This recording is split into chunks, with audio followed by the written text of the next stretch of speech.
That means all authority locally must be granted by the state legislature. This means collaboration with our state representatives to achieve local priorities is a critical component of the work that we do here in Fairfax. What issue do you plan to focus on with our state partners on behalf of Fairfax? And I'll give you, again, 90 seconds to answer. Okay, so the Dillon rule restricts our ability to do a lot of things in Fairfax County. And you can only do things that are expressly permitted by the state legislature. So on taxing authority, this is an area where we have some significant inabilities. And I would argue that Fairfax County does something dramatic for the Commonwealth, and that is we provide about 24% of the revenues that go to the Commonwealth on an annual basis. It comes from one single county. It would be nice if there was some way that we could have a portion of that income tax dedicated back to Fairfax County for its use. And I would be advocating for that because I recognize that we need more funding for our schools. We need more funding to address issues like affordable housing. We need more funding on this issue of making sure for workforce development, we're giving every single kid an opportunity to get prepared for the jobs of the future, giving them an opportunity to get into the trades and other skills. These things cost money. So I would be willing to advocate on behalf of Fairfax County that we work with our state and local elected legislators to get a dedicated source of revenue for Fairfax from the income tax.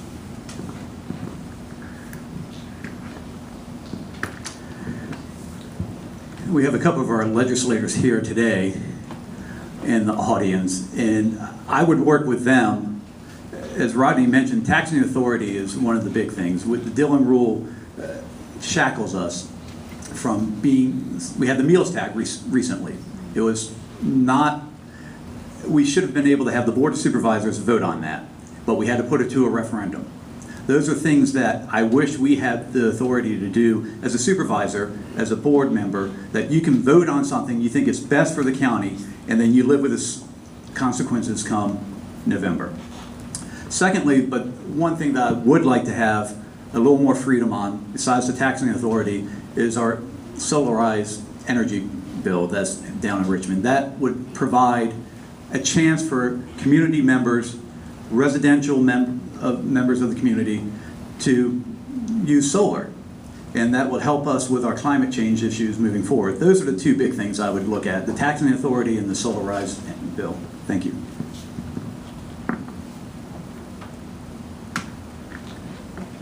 Go ahead, Kelly. Would you repeat the question one more time, please? Yes, the Dillon rule Dillon rule means all authority locally must be granted by the state legislature, which means collaboration with our state representatives to achieve local priorities is critical. What issue do you plan to focus on with our state partners on behalf of Fairfax?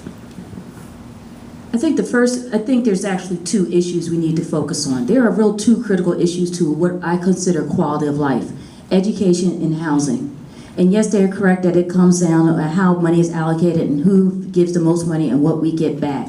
But at the end of the day, my priorities always remain to the quality of life that is most impactful to the residents of Lee District. And that's housing and that's education, the two fundamentals of our daily life. If you don't have solid housing and if we don't have strong education, it falls apart.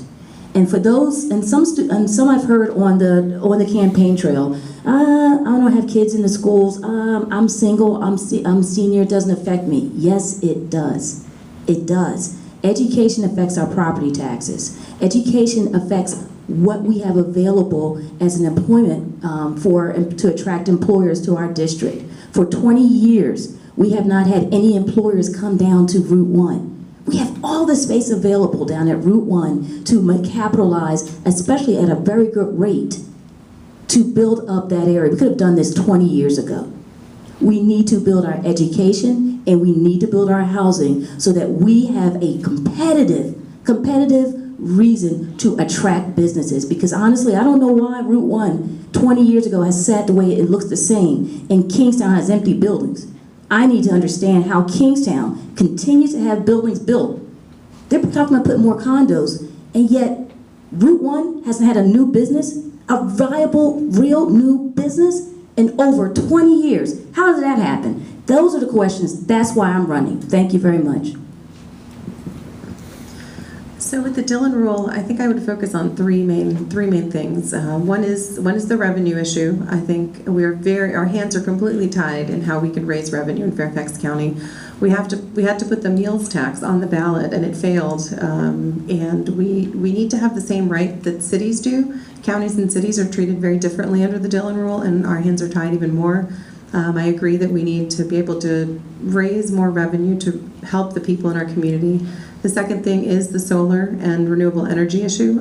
We've made some progress on that in this last legislative session, and if we can flip the General Assembly, I think we'll make even more progress this next year. And then the last thing is I would like to be able to set a prevailing wage in Fairfax County. Let's pay our own workers to build our public infrastructure, and let's pay them well so they can live in the same community that they work in, because right now most of the county employees I talk to, the police, the firefighters, they all live in Prince William County or they all live in Prince George's County, and they commute in because they can't afford to live in the same community that they live in. So let's raise the wages of our own workers that work here and see if we can get them to afford to also live here.